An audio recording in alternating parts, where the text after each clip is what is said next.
Hello, everybody, My name is Jeff. and today we're going to be taking a look at the Fall of Cybertron / War for Cybertron Seekers. We have Thundercracker, Starscream, and Skywarp, our classic trio, and they look pretty good. This is their Cybertronian Tetrajet mode from the video games. So let's take a closer look at these guys individually. So taking a closer look, here we have the Takara Skywarp. I did like the paint scheme on this guy a bit more than the American one, and I got him for a good price at a show, so this is the one we are going to look at today. As you can see, the model is pretty well represented here from the game. Obviously, could have been done a bit better, more faithfully, but it is just a deluxe toy. So for what it is, pretty good. There is the Planet X alternative, which do look very good, but they do not scale quite as well with some of the other figures such as Vulcan, which we will compare to in a minute here. But taking a look, there is some very good paintwork on this guy. You got the purple for the Energon glow. You got the Decepticon logos on the wings, as well as the fins up here. There's a very nice purple all around here. You got down here. You got on the blasters down here on the bottom. Just all around looks very good. There is the nice orange cockpit, and you can kind of see there actually is a seat molded in there. Not that you can actually open this up, to my knowledge, but it is a nice little piece of molded detail. Looks nice. You can see his head kind of just tucked in there, but it looks fine, especially from a distance or on a shelf. Down here on the back, you got the thrusters. I do have a bit of paint chipping right here on mine, just because this piece scratches against here when it transforms. Overall, a very good vehicle mode. Now, here we also have the Starscream, and you can see here also some nice paintwork. This is the American one. You got the Decepticon logos, the Energon glow down there as well. Not quite as much paint going on as this guy, but still looks quite nice with the silver. And it still has the cockpit in there. No Decepticon symbols up here, but he looks nice as well. And we have Thundercracker. I really do like Thundercracker. This is the Generations Thundercracker. So they are all from 3 different lines technically, but they're all the same mold. I really love the paint here, the tampographed paint on the wings.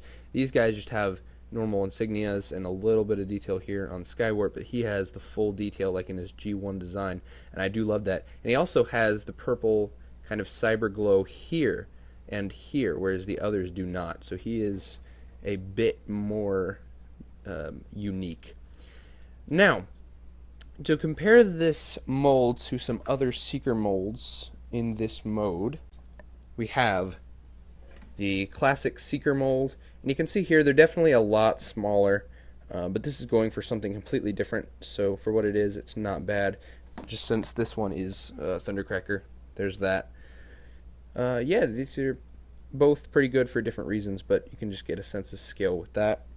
There also is the RAD Seeker mold. So here we have Skywarp, and technically these are supposed to be the same characters if you personally follow along with the aligned continuity idea. I do kind of like the idea, even though there are a few plot holes, but yeah, they're also going for different looks, and the RAD actually is a bit longer and a bit wider with those wings, a bit more impressive a wingspan, but again, for what they are both very good. And finally, we have the Transformers Prime Seeker mold. This is Slipstream from the Collectors Club. Now, it's popping undone. Now, they are also technically supposed to be from the same universe, and the size is a bit more comparable here. Actually, this time, I think Starscream might actually be a little, they're actually about the same in terms of length. But yeah, so there you get a bit of comparison there in terms of scale. And finally, we cannot forget everyone's favorite, Activator's Lockdown. Man, look how well this guy holds together, right? Oh man, that scales perfectly, right? Looks great. Yeah? Alright, so moving along, we're going to get onto transformation, and just for the transformation, I'm going to show it with Starscream here, and then I'll bring the other guys out in their robot modes side by side. So to get started, just take his weapons here. Now this piece here and this piece here will both peg together to form the Neutron Assault Rifle from the game, and they spin here. If you move one, they move independently on both. So that's cool. Anyway, Setting this aside, what you want to do is you want to take the wings here, angle them up. You'll be able to pull out his legs, and they just peg from here into that little hole there. So just bring them both out. This whole piece will flip forward. You want to take the little nose cone there, fold it in, and this will all meet down here together. Now what you can do is you can pull out the toes. It'll just flip out from in there, and that will form his feet. Now, what you want to do here on the arms is you want to pull these out and around like this, out and bring them up. This one's a bit tighter, gets stuck on me. There we go. So now what you're going to do for the body here is this is on a hinge here, there's a hinge here and a hinge here. So we're going to do it like this in this configuration. You want to lift the hinge up in the middle, and that will bring the head up. You just want to spin that around, and these slots here and this peg here, just want to accordion everything together and just peg in together just like that quite nicely. Just orient the arms and hands to look natural, and then you want to take these pieces here and flip them back. And there you go. So now what you can do is you can bring back in the weapon, and you can either have him hold it like the actual assault rifle from the game if you want, or if you want to give him more of his null ray look, you can just separate these, and there are pegs on different sides, and you can kind of plug these in however you really want. So I'm going to transform the other guys, and we will bring them all in for a group shot. So there we have them, and they do look very nice together. There you can see a couple of the ways that you can put the weapons on these guys. And yeah, as a Seeker trio, they look very nice. Now, just to give you guys a sense of scale here, I have the Planet X Vulcan or Grimlock here. So I'm going to put this guy back behind him. And there you can see that looks... Oh, Thundercracker's falling over. You can see that looks a lot better and a bit more in scale than the Planet X Seeker mold. They are a lot bigger, so if you were to kind of put them side by side with this guy, I think it wouldn't fit quite as well. Same way that the Hasbro Grimlock is way too small for these guys. So I think if you're wanting to do a display where you kind of have these guys with this version of Grimlock, this works much better. Now, if you just are worried about the overall design and the robot modes looking nice, then obviously the third-party option is nicer. However, in terms of scale, these guys definitely work better with your other bots.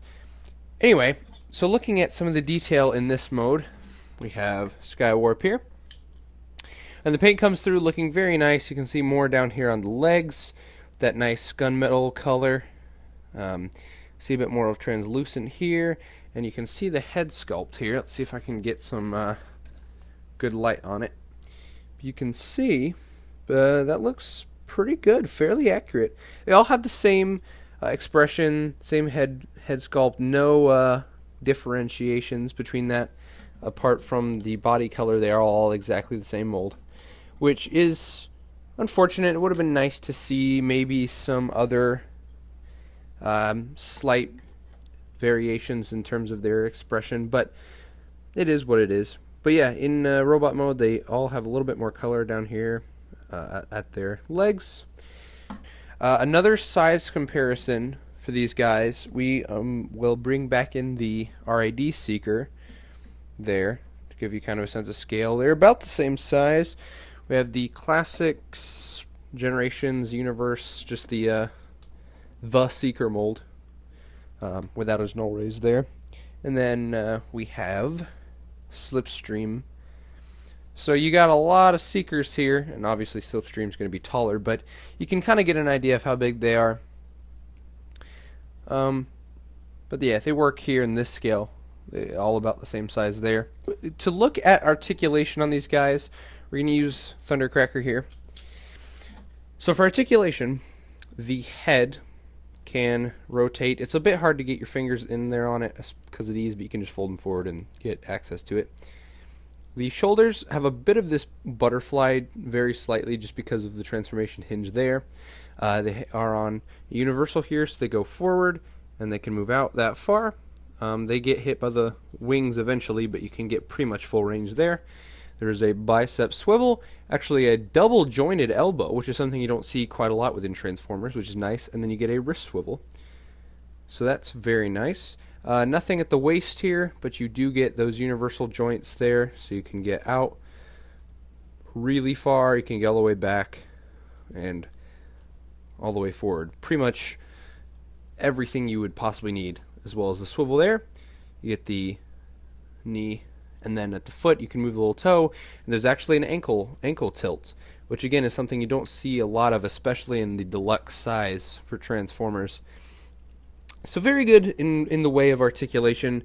The overall quality is definitely there for these guys, especially at their original price range. They definitely go for a lot more now, particularly if you want the Takara ones. There is a Generations Thundercracker that was black instead of the gunmetal color from the Thrilling 30. So that is an option. I'm sure you could find that for a bit cheaper. So there's that. But yeah, that's pretty much all there is to say about these guys. The detail and the engineering is really good, especially for their time. They overall just make for a very good looking set. To be honest, I can't really recommend one without the other since they are all kind of a group. But if you're going to get one, in terms of the American ones, I'd go for the Thundercracker. Probably that's because he's my favorite Seeker personally. But as a set, I'd totally recommend these guys. And I hope you guys enjoyed. So this has been Zach and my review of the Fall of Cybertron Seekers. And I'll see you guys next time. Bye.